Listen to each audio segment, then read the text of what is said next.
So the March for Life took place a few days last week, and it was mostly older teenagers or adults, the same ones that are out at every march, and it ended up being an anti-Trump protest.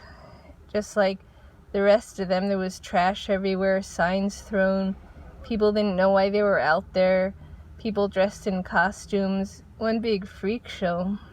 And every couple of months when there's some reason to get them going, they all do that, and it obviously was led by Soros and the globalist elites, just like the other ones. They brought some of the activist kids in, and that Hogg, one of the leaders, he's suspicious.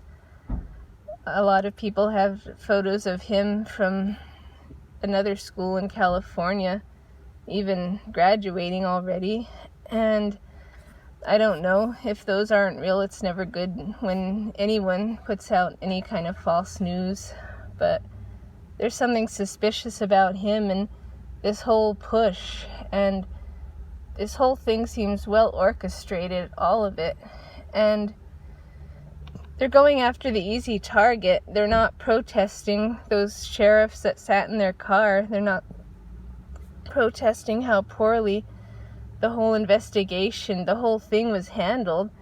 They're not trying to figure out how they can really prevent this by getting to the root of the problem. And now that bald communist is accused of bullying the shooter too. So, I mean, it's a mess, and they obviously just want their attention. Nobody would know who these kids were if this hadn't happened, and nobody would know who they were.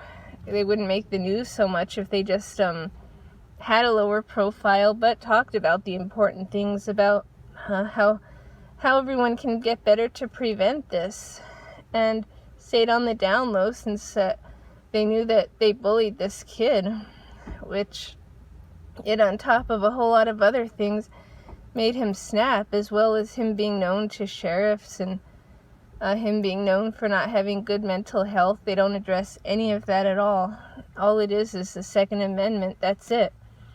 That's because it's popular there to have the kids be used like that, and adults too, which is worse. A lot of those, there was only 10% underage, since it was a big voter registration drive to help implement all this stuff, since they're not having an easy time implementing it now. And that's what all this is about. Just like they adjusted the voter area in Pennsylvania, they're doing everything for this, and now they finally admit that they want to repeal the Second Amendment, which, of course, what else? They always vaguely talk about reform and this and that, and a lot of people even, I'll link to this video. Someone was doing some interviews at that march. One was by a man wearing a dress. One was by a couple others wearing pink hats. And this was just at that recent gun control march. And, I mean, of course, so they didn't understand the laws. They didn't know which type of firearm was what. And most of them have no experience with firearms. They think they're just scary. They're inanimate objects, but they're just terrified. It's pathetic. And they're out protesting, taking them away from everyone. And they admit it, though, now. The ordinary citizens and a lot of the people in charge, a lot of the politicians admit that now. And so they sell it off on these kids easily. They get attention that way. And so that's why they're marching, just for this something easy instead of an actual fix. They just want control. It's peculiar because they want to be in enough control, but at the same time they don't want any freedom for anyone else, because they want to be controlled at the same time. And what I think now, for example, is why they'd want a president like Bernie Sanders. And that's because they know they'd have nothing to be afraid of. But at the same time, they're just so weak that compared to them, he's strong. So they look at that and they'll think that they do have strong leadership because it's all relative. So it's strong enough, but just not too strong like the leadership they have now. I mean, it must just be blowing them away. And they probably are genuinely terrified. They're so not used to this. They're so coddled in safe space, and they're just, I mean, if they actually think that repealing the Second Amendment would even be any kind of an option, and the whole thing was just sad. And so a lot of the right, I wonder a lot, why they don't do the same thing. And people had good points. One of them is, of course, because there's not like millions of dollars poured into a march like what Soros does with these guys. And that's into organizing it, busing people in, always buses, always bringing people in from places, angry people with signs, always, all the time, paying them to do that. And there's nothing like that on the right. And there's not a real leader to organize something like that. That's one thing. Well, part of it is every time there is any kind of leader, you dig up dirt on them, and then so they step back a bit, which is a big problem, that whole apologizing and rolling over and quitting. So there's that. There's not real definite leadership. And also because the country itself is so big, so they need more than one leader to put this together, just like they have when Soros and such does that.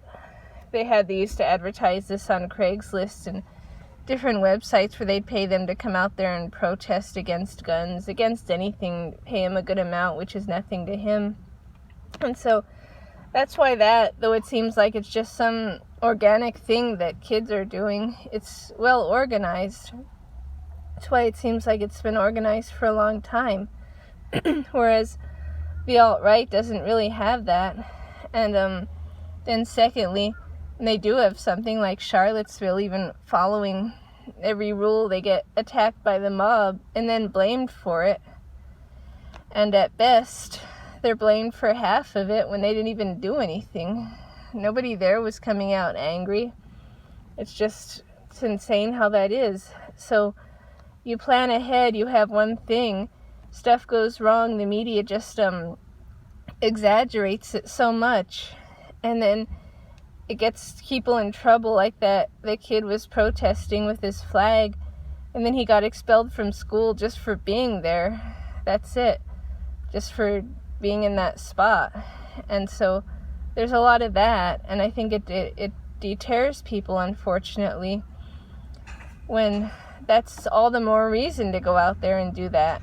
That's all the more reason to do the same thing, and to not give up, to not let them see like, oh look, we scared them away in, so we don't have to do that. And that just shows that they're afraid. They're very afraid of the alt-right. They're afraid of anyone who supports Trump, especially who supports the Constitution. They're terrified of that. That's why they talk about calling in the National Guard every time the alt-right gathers for half an hour. But these guys throw trash. I mean, you can't tell me all these people had a permit, all these different groups for it. They disrupt things, they get in the way of freeways, of roads, everything. And they do that, and no consequences. So that's partly why.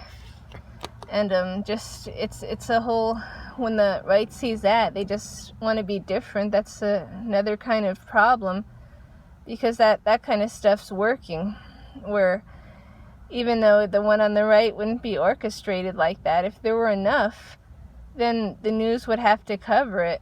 Or if they didn't, there'd just be enough people that would make YouTube videos of it, and the alternative media would pick it up, and the videos would be all over social media, all over Twitter, so people would know it happened. They'd see that millions were coming out in support of the Second Amendment and open carry. And so some little small groups like the Second Amendment Patriots group and different ones, that's another thing. There's so many small ones, they have to unite. Just like with the voting, it's time to unite. And So the small ones, they have good intentions, saying, well, maybe we'll get something together at some time and do some kind of counter protest, counter march, and of course it'd be small scale. And I think, well, that's something at least, because I mean, they've had maybe 3 in the whole year, and these other ones, they do have massive protests because they're all staged, and they have one of those about every 2 months. Something comes up. They do it every day if they could, and a lot of them really now believe that. It's a shame that it's gotten so far away to what the founders had in mind for America, and they didn't get it wrong when they could foresee what we need the Second Amendment for. And so it was good news when I saw that on April 14th, there's going to be a nationwide pro-Second Amendment march. And it's going to be, each state capital is going to have it. You meet at 2, it's going to be 2 to 5. And it's going to be an open carry march, of course, with whatever the different laws are in the state and cities and such, but all within those, of course, the firearms are encouraged, and that's what it is for now. And in some places, they're talking about it spreading out into other cities, and like in Texas or anywhere, other cities and small towns, like just pretty much anywhere. I mean, anywhere where you get a significant number of people. So the capital's the most. And it's going to be a Saturday, the 14th April. The capital's the most, and then some other cities and just anywhere, and just getting out there. And some are talking about wearing their logos for the Second Amendment Patriots group, and having their Trump gear, or just anything. The point is getting out there, just all of it. And I know that not everyone that supports the Constitution even is a Trump supporter. The Constitution and these rights, they're bigger than any one person. They've been here before any of us now, and they're going to be here long after any of us if we do something now to preserve them. And so the least we can do is get out there and gather big numbers, take pictures and videos of it in case it doesn't get picked up as much, but have as many as what these anti-people are. I guarantee if a lot of these anti-people didn't get paid to be out there, they don't care. They wouldn't bother with it. Sure, they get a little scared because they tell them a few lines, so they think, oh good, I'm doing something good and all this. But I mean, if people that really believed this, which is the majority, but they're the too quiet majority, so they get taken advantage of. We can't always be quiet. That's not working. I mean, you look at all these people out and you think you don't want to be like them. Well, being out in large numbers doesn't mean being like them. You don't have to dress in clown gear and start screaming randomly. That's not it. People need to conduct themselves with class, but get out there and actually do something. And who knows how effective this will be, but it's doing something. And if enough people do it, it'll get picked up. And then do it again.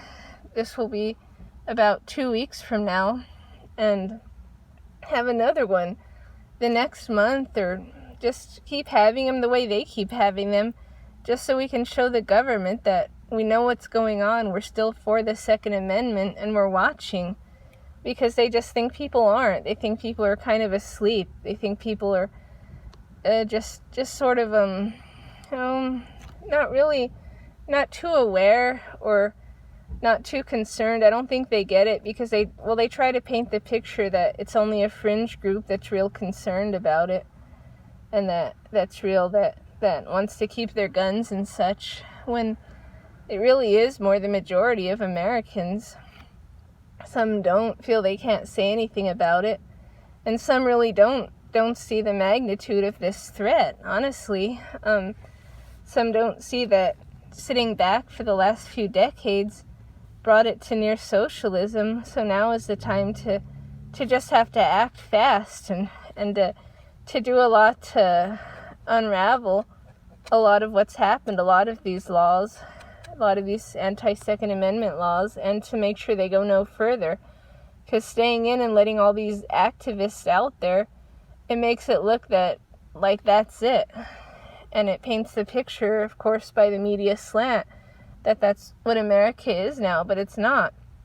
And there's many people that respect and utilize the Second Amendment, and the NRA's donations tripled since this hog got more vocal, and his story changed too. He said he was at school at first. There's a video of both him saying he was at this school, and then another one he wasn't there and he rode his bike in. I mean, it's a good idea to miss school. They don't even teach anything these days, so he picked a good day not to be there, it looks like. And somehow he's the lead activist.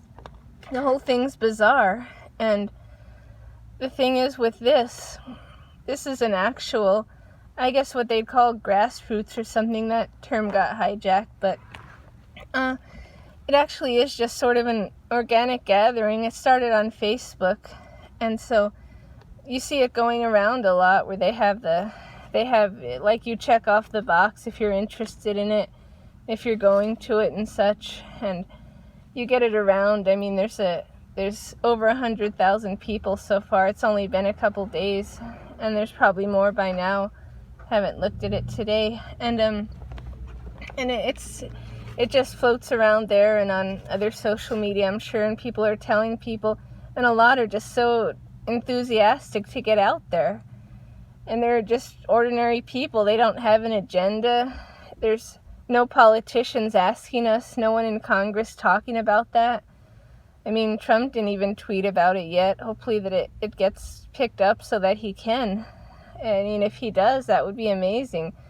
People all over this country gathering for something good, out there marching with one exercising one of the rights at the same time.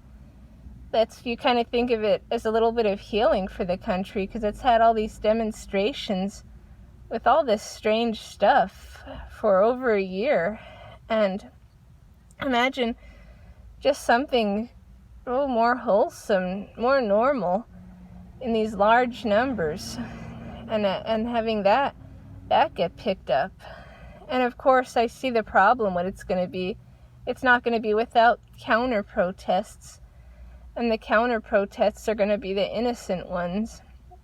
And the ones that are out there, they're going to out there actually protesting for this Second Amendment right not to be taken away. They'll get blamed for those other activists that are going to get once again bussed in against it, but so be it. You can't be afraid of that. You can't just not go because of that. You'll know the difference. Those people always have on masks, and they look somewhere between death and some clown show. Just the way they look is dreadful. So there's those, and then there's going to be others that will, of course, have guns, because the other ones are afraid of guns, so they don't have that. They have pepper spray or some other kind of stuff. They have rocks, and one bought an axe one time. And then the other side, they're going to have flags, and so, I mean, you tell the difference, so you just get on that side, and those ones are stronger on that side. On the Second Amendment side, a whole lot stronger. Every time when they've actually had a fight, like at Berkeley, those other ones are way stronger. I mean, it's not just a stereotype when they say that the left, they've turned into a bunch of soy boys. They're just so weak. It's just, ew. It's not anything good at all. But I mean, they're not very strong. That's why they have so much anger, because they know they don't have any real strength. So the ones on the right, they always protect each other at these, I've noticed, at these gatherings. And so especially coming out in large numbers like that, imagine that. And so it would be something good, because these others, they're going to be out there protesting anyway. I mean, if it's not this week, it'll be the next week. It'll be something. Always find some reason to run out. And so even if they do that again to counter, just having people out there for this is specifically the Second Amendment, but they know that we all know that if anything happens to this amendment, the others go next, especially the first. So this is kind of combining the first and the second, assembling with the right to assemble. And nowhere in the Constitution does it say a permit and then the right to assemble, but nonetheless, that's how it is these days. So you're exercising both of those rights, this right to free speech about it, and that can't be more important. So even though it'll try to be spun negatively and negative people will show up, just the fact that I see enough people we're going to do this, I'm really looking forward to it. Being actually like out there for something good, and being actually a part of something that, maybe even make a little bit of difference. At the very least, it'll show, as I say, these arrogant politicians that flat out say that they want to repeal the Second Amendment, it'll show them that there's enough people watching that aren't going to let that happen, that enough people still want that right, as they should. And that's what people have to see. It's got to scare them a bit, and that's what I think Charlottesville did. That's what caused that huge overreaction. It scared them a bit that people still know what our history is. People still want to preserve our history. We still know what our culture is. And it scares them. and they always act surprised when people don't want it changed, when people don't want all these refugees coming in. Like just in this past week, there were so many Muslim attacks that aren't reported, and the way we find out about them is that people just were there and witnessed them. They put them on Twitter, they tweet about them, they have video, and then you look them up, and sure enough, it's on the 8th page of the local newspaper.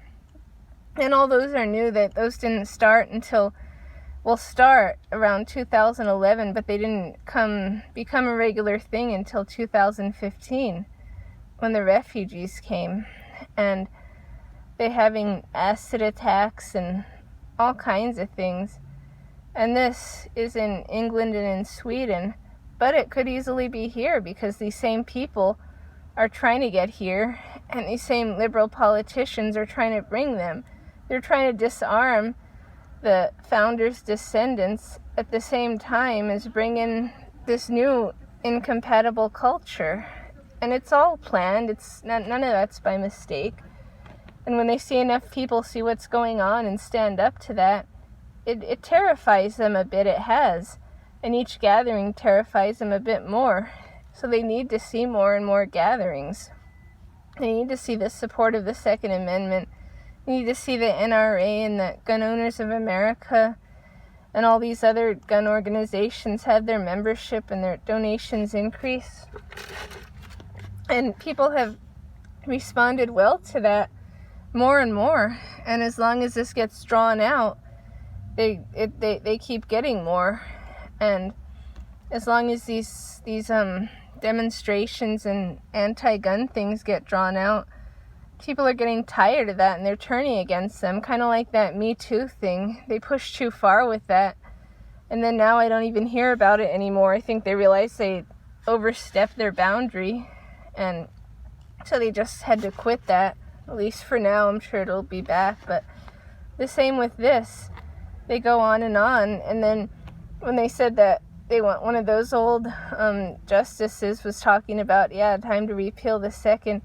That's when even the Democrats like Manchin that are left, the working class don't pay much attention but don't like Republicans, and that brought them on their toes because they also like the Constitution, and they also like to go shooting, and they're like the JFK Democrats, an NRA member and supporter of coal miners and such, and so they also don't like this, so I hope a lot of them also get out. And that's what one of the things is for the normally during all these alt-right demonstrations, they talk about if they should have optics or not.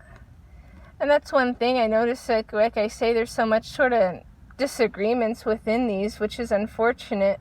Unlike the left, they just get out there. I mean, look at the kind of stuff they have. But I'm thinking, like, with the optics, I mean, the Trump hat will be good to keep the sin out. But other than that, I mean, there's no need to even bother to get decked out in Trump gear, because more people support the Constitution than that support Trump even. So that welcome those blue collar Democrats and just everybody, because this big right, it's more important. And to see people just gathering peacefully like that, it's something else. And that's the first big demonstration that I've heard about from the right.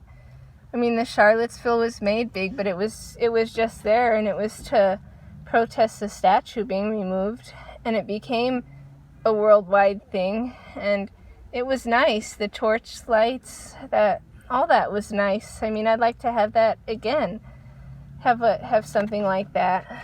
But that was only really a local thing, and some people went from other places. But it's like that first Pink Hat March. It's a whole nationwide demonstration, and I can't remember the last time when the right has done that, if they've had. Even when they did the pro-life march, that's at Washington on there. It's not really a nationwide thing. It can be, and more stuff can be, and hopefully that more stuff will be.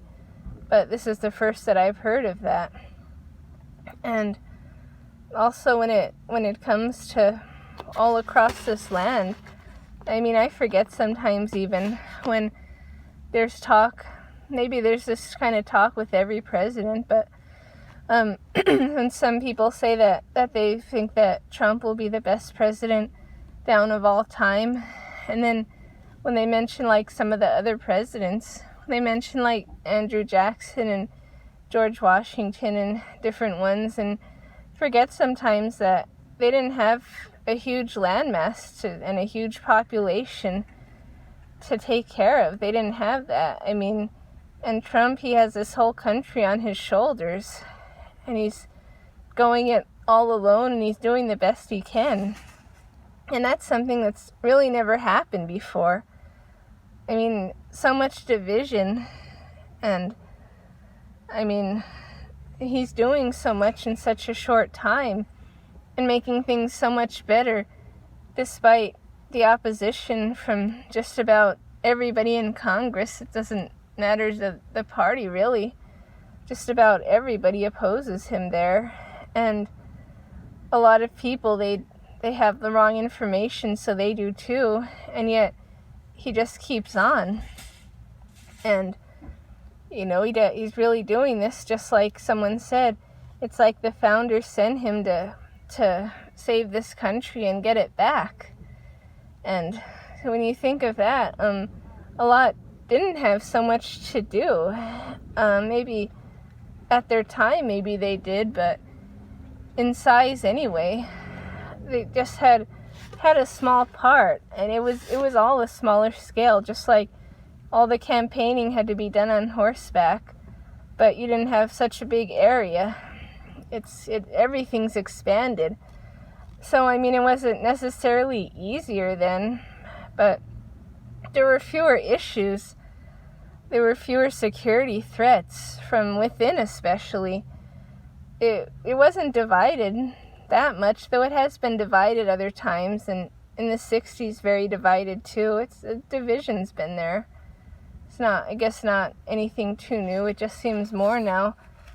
But way long before that, a couple hundred years ago, before the states were full and you just had the small part in the east, the northeast, and so the president was just president of just that, and that's it, and not all these having to go to try to put a border wall along the southern part that wasn't part of the states yet, or try to think so much of security or do this and that and have a million things to do and be successful at a lot of them and actually make a difference and multitask and then play that 4D chess. And I'm not sure if all along, like with this, if he was trying to get them to admit that they wanted to repeal the whole thing. That's what some people have said. That's what some people don't care for Alex Jones much, but I think one reason that he talks a lot and you have to get through all that to get to the information. I'm sure if he didn't do that, if he didn't try to sell supplements every 10 minutes and interrupt people, then I'm sure he wouldn't be on air anymore. They'd find some way to get rid of him. The only reason that he stays on a bit is because he puts the image out of just being the way he is, of being kind of obnoxious like that. And I think that where it looks like a weakness, I think that's actually what's keeping him on and what's keeping him from getting attacked more than what he is. But he thinks that the whole time that Trump's been playing the 4D chess, and he does. Alex has sources to different congressmen. He talks to Trump on the phone sometimes, and when he puts out shows to get messages to Trump, he gets responses from him within a couple days. And so, I mean, he does have that high-level sources. And he says he thinks the whole time that Trump's been playing the 4D chess about getting them to admit that they fully want to repeal the second, and it's a strategy, and it's scary in a way because you don't want to mess around with the rights, but then he said he thinks that that's what he's doing, that he's always one step ahead. But at any rate, with all this that he has to do at this time, it's hard to measure really like what the other presidents would do at a time like this, and what they had to do, if what they did have to do, if it seemed like this, if it seemed to be of this magnitude for the time, or what. I'm sure it's sometimes, but with him, I mean, with now given all this has to be one of the best presidents that the country's ever had. And I mean, I think that now compared to the last 30 years, that the republic's never looked better, and all this so quickly, and you see it with how people are. And one of the reasons some of the good people don't pay much attention is because now that their factory jobs came back, they're working 50, 60 hours a week. And then so then sometimes they say, can you research this, what's going on, and what's all this about? I don't have the time for it because of this. And I mean, before that, they had all the time, and we're thinking about moving up to Canada, even though Trudeau was there, because they weren't finding enough work. And within the first 2 months that Trump was in, it had already increased, and more people, and a lot of stories like that. And so for a lot of individuals, in a lot of different ways, the businesses and all, and even the freedom part, the less politically correct, and just like I say, people are feeling more comfortable in their own country again. And I think that in itself is something. Getting back to the culture, to the roots, saying, it's okay that we don't want these Liberians to stay here. It's past time they leave. And so within the next year, they're going to be, because their protective status got removed. We don't have to let everybody just be here. That's not what it is. It has to be mutual. It always was mutual. People that have been here for a long time, ancestors came here, and they worked so hard for this, and I know they didn't do it so that we could let anyone and everyone just come and walk all over the place. That's not what it was about. And so more people are seeing that and saying it, and that wouldn't have happened without him. And even the alt-right protests that's coming up, that I'm not sure how much spirit people would have had with Hillary Clinton, because, well, definitely she would have done something about the Second Amendment. I mean, there would have been the same tension as there is now, and hopefully maybe there would have been a protest. It's hard to say. It could be either way. It could be maybe there's even less now because people feel that Trump's got it, but we have to remember we have to help him. We're all in this country. We can't just depend on anyone. We can't depend on any government. We're all the people. We have to have a say. We have to actually do something, regardless of who's in office. But so maybe more people are sitting it out thinking that it's okay with him. But then on the other hand, maybe they have their spirit and they're revved up to get out there to help. Just like a lot of the bikers say that if he's ever in trouble, all he has to do is send out a tweet, and all the bikers they'll go up to help him. They'll just say the word, and a lot of patriots and stuff feel like that. It's like a mutual help, and so that definitely wouldn't have been had it been the different outcome for the election. But maybe it also would have made people more upset, and maybe they would have still gathered and protested more. It's hard to say. I hope so, because like I say, you should, no matter who the president is and no matter what it looks like now, because things can change. But you want to make sure that rights like these guaranteed rights, that they don't change. And that's why doing something about it is imperative. And I think people are finally realizing that. I'm seeing a lot of people saying that, well, since for decades nothing was done about it, so that's why now they have a lot to do. So it's time to get out there now and not wait any longer. Better now than later. And so there's a lot of different people waking up like that, and so it's a good time for that. Even though it's always the best and worst of times, and it's both the best and worst. It seems to be like amplified. There's not too much in between, and you have good moments like that. And when you see patriots actually, you see that there's actually more of them, and you see them standing up for the rights, and you see how people are knowledgeable about the Constitution, about the Republic. Hogg was saying that that a lot of old people don't understand this democracy, but this is a republic. And I think a lot of his people don't understand that, because they want this mob rule, that democracy is mob rule. And so they just come out in mobs and demand their way. And that's how seems like they've always been. When you look back at this, you see tapes of it and read about it. It seems that they've wanted a democracy with them in charge. And when they didn't have the narrative, that's when they wanted all this free speech and all these kind of things that they later use against everybody else. They just wanted power, which was it. And so they forget that this is a republic, a constitutional republic. It's never been a democracy before. A republic is better by far to have. This is the best system of government. We just have to do it better. We just have to do it how it's meant to be. And we just have to really, that's one thing that needs to be done, is stop this voter fraud. Have mandatory IDs. There's got to be a way to do that. And they say it's up to the states. I mean, there's got to be a way to make this vote fair, especially if the vote affects everybody, if it affects the whole country.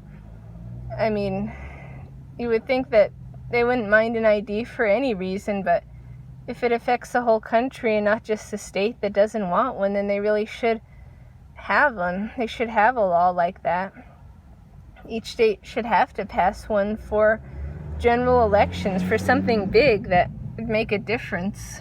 And that's one thing. In the fraud, of course, a lot of people say it should go back just to the paper. They should go back to having paper ballots. You can't change things on that. As computers, you put something in there, somebody could program the computer to change it. If it's this vote, change every 10th vote to this. It's easy to do that. There's a lot of these hackers around these days, and they're not all these high-level scientists. They're just ordinary people. Of course, they do that with voting machines. They've always done that since they've had them. And even the paper ballots, there's something, but that's less chance for fraud. If you get good watchers, that's another thing. Watch them. Have everybody vote on the same day. You have to have a reason to request an absentee ballot, like you're actually absent, not just you don't feel like going. And they have all these things. If people need a ride, if people need this or that, they have all that. All they have to do is ask. You don't need to have one mailed to you. That's just, a real invitation for fraud. It's not going to count. Good luck to make it count even if you go, but if you mail it in or forget it. So it worked out always having people vote with the paper and vote in person. And to have it be fair, at least. And they don't want that because they know that they can't sell their agenda fairly. So they have to cheat. They want to get it somehow or another. And they know that really not enough people are going to vote for them. They know that not enough people want that. So they know that in order to do that, they're going to have to get the machines. They're going to have to just hack them or do anything else other than vote fair to get that way. And so that's something that should be looked into because, well, they're saying that this push for the gun confiscation and the anti-Second Amendment stuff, well, they claim that makes all these Republicans go up in the polls, but what does that matter if come voting day it's all going to be fraudulent? And they say that the Second Amendment is probably going to be what gets the Republicans to not sit it out. Yeah, but it gets discouraging if every single election you see, there's so much fraud that it doesn't count. And so that's the thing that needs to be addressed soon, I guess, amongst a million other things. And I guess what to tackle first, that's why it's good that our president can multitask so well and get so much done with so little help. Imagine if he had some help in there, if he had other people to be able to actually genuinely tackle other stuff and really want it for the best of the country. Imagine that. Imagine if the vote was fair and we could get all those America First people in. That would be something. Then that would be the Constitution at work the way it's meant to be. That's really how that would be something. That's how it should be. And the way it even is now, as I was saying, he's getting all this done, and supposedly that Paul Ryan soon is gonna step aside, and I had heard that in the fall that he was going to try to get the tax cut thing through and then step aside after that. Maybe either try to run for president or do something else, but Scalise may replace him, and that would be good. Scalise is good. That's why he was targeted, because he was investigating some pedophile ring. And, well, they wanted to shoot everybody at the baseball game. He was targeted, especially because of that, and he's recovered well, apparently, and so it would be good to replace him with him. And there's been some good changes, like finally McMaster's gone. He should have been gone 6 months ago when it first trended, but better late than never. And somehow all these people, all these anti-Trump people, were the ones that got in and got to be the closest advisors and in the closest positions, and that's not what Americans wanted. So now with these changes, it's getting closer to that. It's getting closer to having a better cabinet, and if we could vote in everybody, it'd get closer to having it more just the fair way that this system was meant when it was put together, that we vote, that the citizens vote, and that depending on what the election is, that the Electoral College prevents that mob rule, especially now more than ever. See, that's one thing. People say that the Founding Fathers wouldn't know it, had any idea. Now they could foresee that, especially now, because now we have these illegal alien mobs and these people from who knows where in here, and they get easily bribed to vote for this free stuff, or else they just tell them that the other party hates them, so that they vote for all this. They vote always for the liberals, and so that's a huge mob. It'd be huge mob rule, and so the founders could foresee stuff like that. That's kind of like an internal coup, really, sending all these people, the globalists sending all these foot soldiers in to do that, to take over America from within. It's slow like that, and people don't see it, but that's basically what it is. Send a bunch of these in, have them vote that way, have them be like mobs. That's why they're trying to spread these people out, and to get kind of rid of what America is known for, to get rid of actual America. And that's because the globalists don't like it, because they know that a strong country is not one they can control and not one that they can take over. And well, they say that for right now they're kind of like scared and backing off. I don't really call it backing off or get too confident in it. Like some people say that they should encourage all these anti-gun demonstrations just so they can show everybody how like ridiculous it is. But I think we get the picture. I think America's had enough of this. I mean, this is great land with history all over it. It's like all the monuments, why they should stay, all those all over it, battlefields all over it, history all over it. And it's great land. There's no reason just to constantly disrespect it every 2 months. And so I think most people, just like they've been for a long time, are so tired of that I mean, we get the picture with this. So I don't think they should encourage them to keep on doing more of this. They probably will anyway, but it's good that for the right to go on the offense and to do that, to have a turn at this. I mean, to have the people that actually, for the most part, better follow the laws, have them actually be able to participate in the laws, have the ones that actually know the Constitution be able to actually partake in the rights instead of just sitting back on the defense and watching and thinking that there's nothing to do and being hopeless, because that's not good. That hasn't helped, and there's no reason to feel hopeless here. And that's another thing about the new people. I've noticed that when you look into these people that want to repeal the first, the second, and or want to infringe on it, not every single person wants it fully repealed, but the ones that really want that, and they're new, they haven't been here long. And when you look more at the ones, not always, but more at the ones that actually believe in America and actually want to follow those constitutional laws and actually just don't want control, that's a big thing. I mean, that's why America was made to begin with, to get away from tyranny, to get away from being under control. And it's almost like an imprint that we all have. It's not, but it almost looks that way, because people who have been here for a long time, whose ancestors has been here for a long time, people who are like at least third, fourth generation here, they're the ones that are more American in a way, being that they don't protest what America is.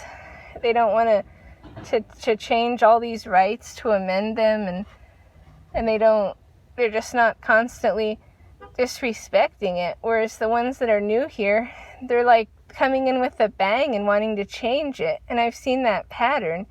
And that's not everyone. Just like, well, anywhere, there's always exceptions. There's some people that really do believe in this, and that they come and that they assimilate, and it's what they want, and they pretty much give up their own culture to have this, and that's as it should be. And so that's fine. But for the most part, it's not what's happening now. And so that's why the legal immigration has to be cut too, which it is.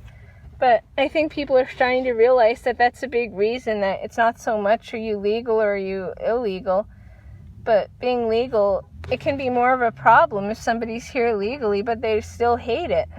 They still hate the way things are, or they think that Americans should feel guilty, so they think they should change it all. Then they demonstrate to open borders and have higher taxes and do all this other stuff right after they first get here.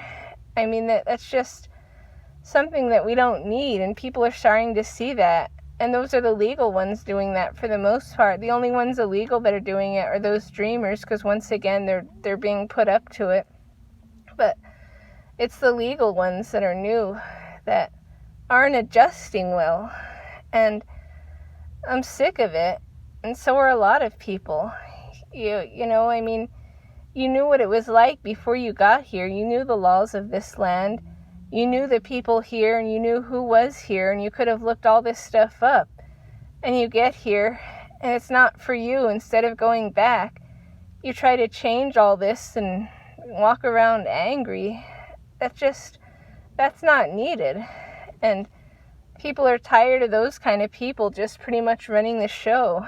And so now maybe there is a little bit of fight back, a little pushback against that. After all this time, it takes a long time, I guess, to hit a breaking point. So it may have hit a bit of one. And so that's a good thing, that there's a good, that's a good, I guess, change, or a good thing to happen.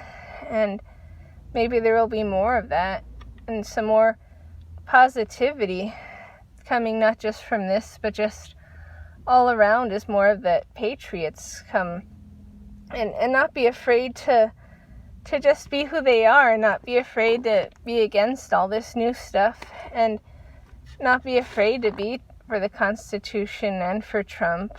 And well, that's one problem that some people have with the new Roseanne show. And it was Roseanne, I remember when it was on 25 years ago. It was funny. It was good. It was at the time it was people thought it was one of the sort of not worst, but like least wholesome shows, which in this day and age the original would be almost a breath of fresh air. But the new, I've heard it's a little different from the original, and that it's better than most shows, they say, because well, she actually supports Trump, which he does in real life, and they say that it's both the right and the left, and it's not just one political side and so forth. But they say it's a change from the other one, and the problem with it is that, well, like, one of the kids is a cross-dresser, and so that's just normalizing these kids, that they want to be identified as the opposite sex, and nobody on this show has a problem with it.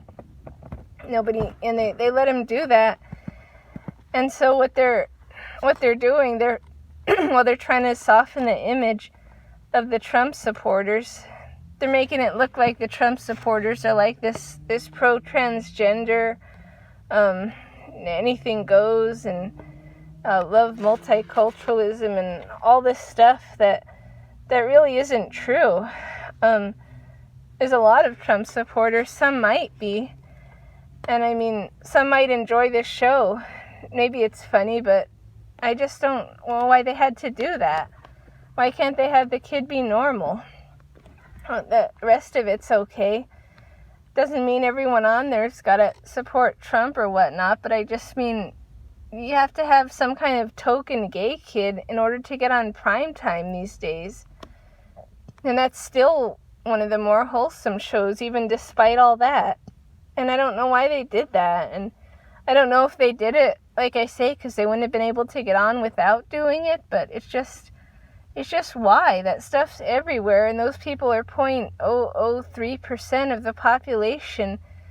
But even on that, and trying to normalize it. And I heard even towards the end of the episode, one of the guys that was questioning it just kind of stopped questioning it. Said something like, well, I hope you don't get beat up, like, for wearing this dress to school. And I mean, that's not normal.